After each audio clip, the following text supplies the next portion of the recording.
Hello all. Today we are going to learn about transaction analysis.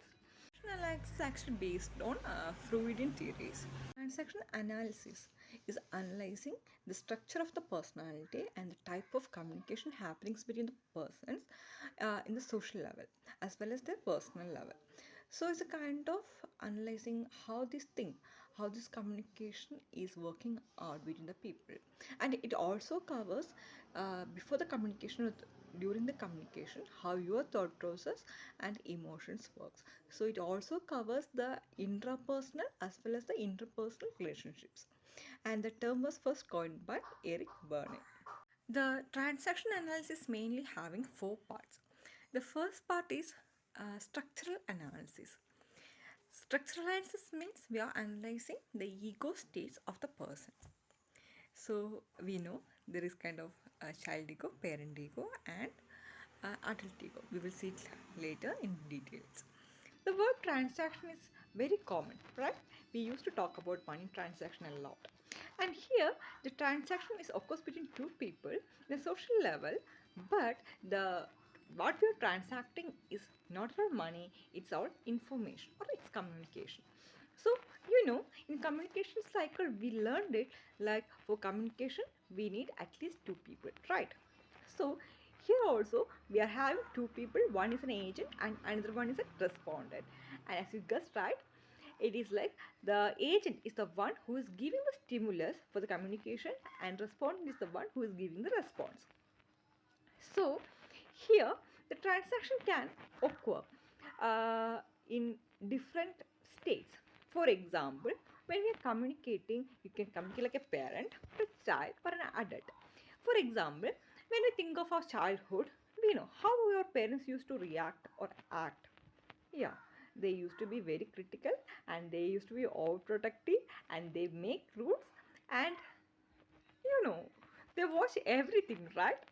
So that is how a person in parental ego state act like. For example, any of your friends can be in parental ego states. Suppose you are being in a love affair and your friend is saying, what the hell are you doing, what that person is good for, and they are being arrogant and they are being overprotective. So these things are the natures or behavior of your parents. So their thoughts, their actions, and their behavior all resembles like your parent, right? So that is called parental ego state. And some of your friends will be, oh my god, getting engaged and you're getting committed. Oh, who will? So they will react in that way. That is called child ego state. And some of your friends will ask like, okay, and what's his qualification? Are you sure? Is that a person you want to be with? And what do you think, like how your parents gonna approve this? So they will ask these kind of logical questions. They will make logical inquiries and they will engage in a meaningful communication with you. That is called adult ego state. As I told you, in parental ego state, they will be overprotective, they will be very critical and judgmental. And in child ego state, they will be sometimes rebellious or excited, or maybe sometimes they'll be, oh, what will your parents do when they get to know about this? So they will ask all this kind of very silly questions, or we will feel like, oh, I'm getting married or I'm being in love, and why she's getting so much excited. So that is called child ego state. And this when these two people interacts, it can be either from parent to parent, or it can be from parent to child, or parent to adult. There are total 9 types of combination can happen here. So next one is like the transaction analysis. So how this communication occurs, and from word to word this communication occurs, what is about its meaning. So all those things are covered in this particular transaction analysis and be again classified into three. So the first one is like complementary transaction. In complementary transaction, both agent and respondent are in same emotional state, or they both are in parent state or adult state or child state. So this is a very simple transaction. There is no much things to be worried about. So for example, if I am asking someone like, where are you going? So he's telling me, I'm going to shop or I'm going for a movie. So that's kind of adult to adult transaction. If I'm asking in another tone, like where are you going? So that's kind of parental tone. So this other person who's responding is telling, I'm going to moon, are you coming with me? So it's kind of child ego, because you exactly know he's never going to moon, right? So it's like he's trying to be rebellious, or he's trying to be, or he's not giving us a logical information. So that's a kind of child state. And if the person is telling like, okay, I'm going to shop, again it's adult. And if the person is asking you like, I will go wherever I want to, what are you worrying about? It's a kind of parental tone. So all these things are the in a communication. So when these persons are not in a same ego state, then it is called cross transaction. It can be adult to parent, or adult to child, or parent to child, or parent to adult, anything. Next one is another level of communication. It's called ulterior communication. Here, what's happening is like when you say something, the social meaning is different and the psychological meaning is different. That means its overt and covert meanings are different. If you're asking me, how's your teacher? So I'm telling you like she's wonderful. Hmm? So, and again, I can tell it in another way, right? Oh, she is wonderful. So, from my facial expression, gestures, you can get another meaning. The word wonderful doesn't change in both situations, but the meaning you get is changing, right?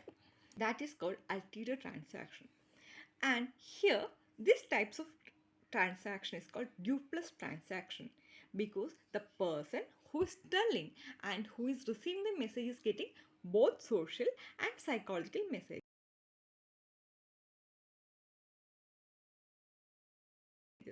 But there are some times we might say like that person misunderstood me, right? So that kind of communications are there. They're called angular communication.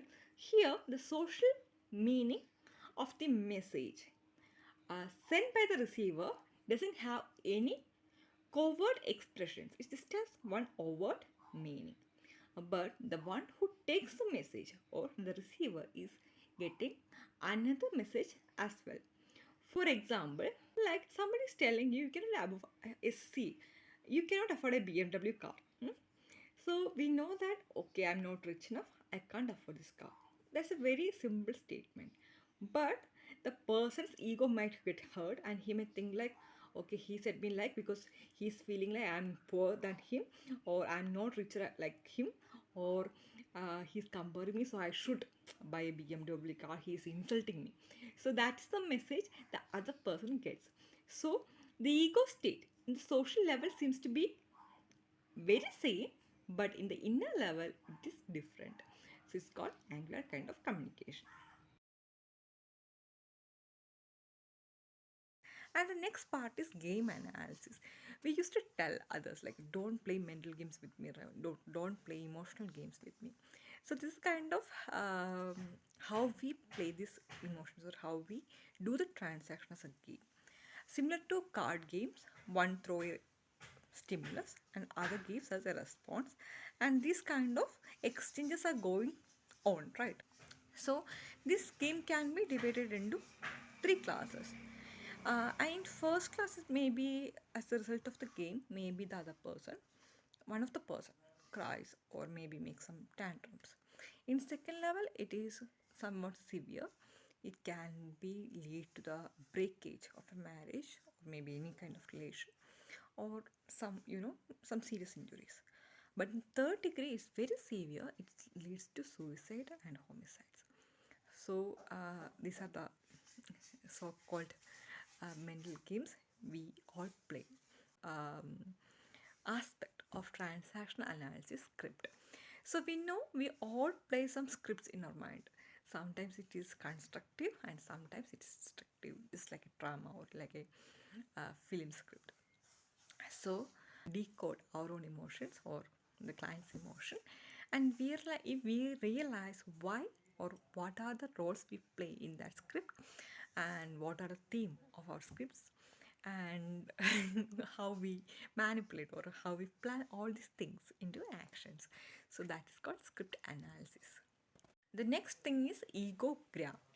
Egogram is the first test conducted to study transaction analysis. It was designed by John Dewey. So, unlike sociogram, it's not a figure, it is a test. It understands one's own personality and the different ego states exhibited by a person. So, it's a kind of understanding oneself better. There is one more term called life position, which is very important in transaction analysis. There are four types of life positions as suggested by Eric Berne. The first one is I am not okay, you are okay. That means I feel like I'm not competent, or I feel I have some drawbacks and I think you can get me. That is called I'm okay. I'm not okay, you are okay. And second one is like when we grow up, we feel like at maybe now teenage, we feel like everyone is a mess. So we feel like, see, I'm not okay, but you are also not okay. You are who you are to advise me. So sometimes we used to say like, okay, advise me when you are perfect. So we feel like the other person is also not okay. That is called I am not okay, you are not okay. And after growing up some age, we feel like, okay, I am the superior of everything, and you are not okay. You are not up to my level. You are not enough good. So this is some dangerous feeling we have. So this I am okay, you are not okay should not be your mindset. And next one is like I am okay, you are okay. So I appreciate our differences, I admit it. At the same time, I appreciate your presence in and your presence in my life, and I appreciate so many qualities of you. Those That's called I am okay, you are okay. So that's all for today, and I hope you like my classes. So thank you.